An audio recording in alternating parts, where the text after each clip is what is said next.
Hey guys, welcome to Watch with Poppy. We are finally going to be talking about this week's episode of the Vampire Diaries, so let's get right to it. Firstly, let's talk just a smidge about last week's episode because I missed that. I just wanted to mention two things. One, Liz's death, y'all. That was some sad, sad business.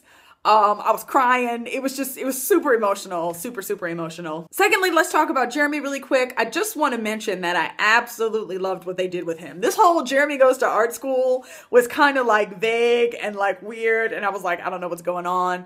But in the end, it turns out that Alaric and Jeremy have come up with this plan and that Jeremy's really going off to be like Buffy the Vampire Slayer, but Jeremy the Vampire Slayer. There is a large part of me that wishes that was a spinoff and that I could see what Jeremy's going off to do. Someone please write that book or fan fiction and tell me about it, because I will read the heck out of that. Okay. Fast forward to this week's episode. It was really good, you guys. First of all, let's just talk about what we need to talk about, and that is that Bonnie is back.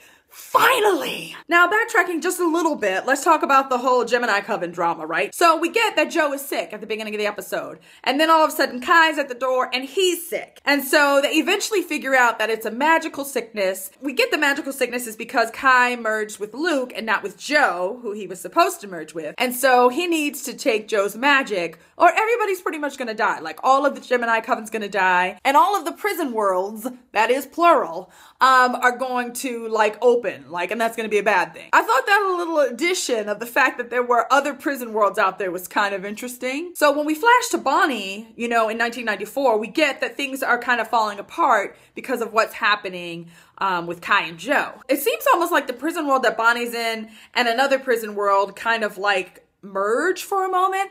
And, you know, Bonnie keeps flashing back and forth between where she's at and all of a sudden being like out in the woods and there's like the northern lights in the sky. So it's all kind of crazy and she's trying to like do the spell so she can get home. A very cool Vampire Diaries twist here is that in the end, you know, Joe ends up giving Kai her magic, stabilizing everything. But when Bonnie gets to the point where she's going to do the spell to get herself back home, someone else shows up. This other person that was trapped in this other prison world is there with her and ends up getting sucked up into Bonnie's spell. Now, the big reveal at the end of the episode is that that person is actually Damon and Stefan's mother. So I'm really interested and I really can't wait to see where that's going to go. I really want to know what she did to get trapped away into the prison world. So can't wait for that. Let's talk about Damon, you guys, because I tell you what, they're the only couple that I'm like lightly excited about on the Vampire Diaries. And they're not even really a couple. They are really obviously playing up this friendship between Damon and Bonnie and really this bond that the two of them formed when they were stuck away in 1994. I loved that moment at the end of the episode. You know, that's the first place she goes is to see him.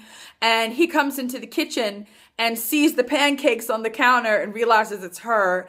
And then she just leaps at him and just hugs him, and it just was really cool, like a really great little moment, and I loved that. I don't think I've ever been a big Damon person before, but I was definitely getting that vibe that the two of them were going to become closer. Obviously, they had that kind of like love-hate, mostly hate relationship before they were stuck together, but things have definitely changed. So if we're lucky, maybe that will progress. I would be way more excited to see the love triangle between Damon, Elena, and Bonnie than I would the other stuff we have been seeing. But you guys know that, so I'm not gonna dwell on it. Lots more to talk about in this episode, you guys. Let's talk about Matt for a second. Obviously, Matt has been like coerced somehow into this whole like trickery with Enzo. But I just don't get how this is continuing to play out. How is it that Matt is not saying something to someone? I do not know. Like, I just don't get that. It doesn't make sense to me, and I just feel like, why would he keep going along with Enzo's plan to ruin this girl's life as opposed to going to one of his friends and saying something? I don't understand it. The other thing I thought was kind of interesting was the whole idea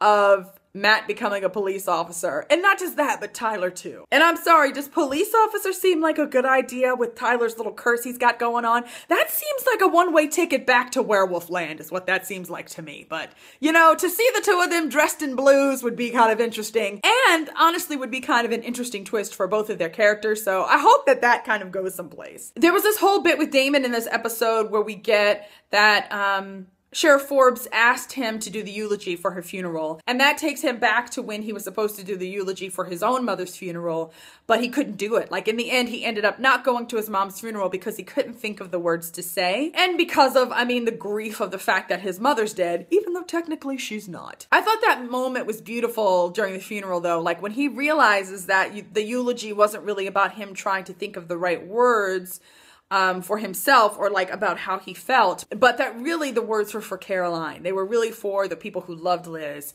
And so he spends that time really telling her about her mom's last moments with him and how they were of her and about the fact that she was proud of her daughter and all these things. And I was crying. I will admit that. But it was really, really cool. I feel like the past couple of weeks, like we have been seeing the softer side of Damon Salvatore, you guys. I feel like they are definitely like rehabbing his image on the show, so yeah. I'm not sure why that is. All throughout this day, we get that Caroline has gone into her like organization mode to kind of survive, and she's trying to get her mother's funeral all done, and she like enlists all of her friends to help her.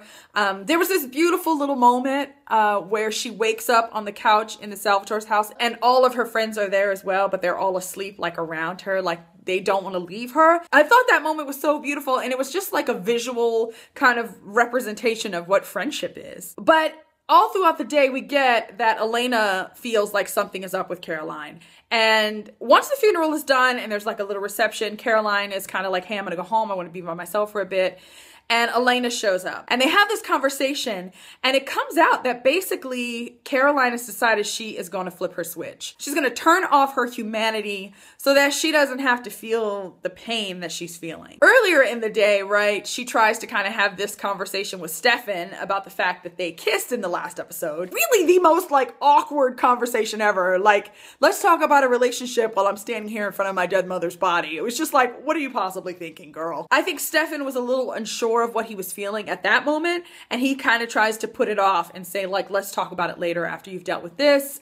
And Caroline kind of gets this vibe that, you know, he's gonna tell me that. Throughout the day, we get that changes for Stefan, really. He gets to the point where he realizes that he does want to kind of take the next step with Caroline, and he wants to move forward into that relationship. I think if she knew what Stefan was really feeling, that probably would have made the difference for her and made her not do it. There's a moment though where you think that Elena has convinced her to leave it alone, and they hug it out, and Caroline snaps her neck and pretty much goes to turn it off. To be honest too, I mean, it's like for Elena to be the one to try to like convince her not to do it is like the worst person to do that. A, because she has turned her humanity off, and B, because not that long ago she had Alaric compel away her memories so she could take away the pain. So Elena is like the poster child for avoiding pain at all costs. And even though she can kind of come from that place of experience and say, look, like those were two of the worst decisions I ever made, you know, Caroline had a really good point, because she said, you know what? When you came back from those things, you had managed to avoid the pain that you were wanting to avoid. Like, yeah, there were some negative side effects to that, but you also got to get away with the pain. And we get that that is what Caroline is focused on at this point, that she's in so much pain, she can't imagine that it's going to get worse. And if it's going to get worse, she ain't going to deal with it. I thought it was a really good episode. The other thing that I'll mention from this episode is that we find out that Jo is pregnant, and then also Alaric ends up proposing to her. So I'm guessing we're going to have a TBD wedding soon. So that should be interesting. Okay, you guys, that's it for me today. I will talk to you guys again really soon. Bye.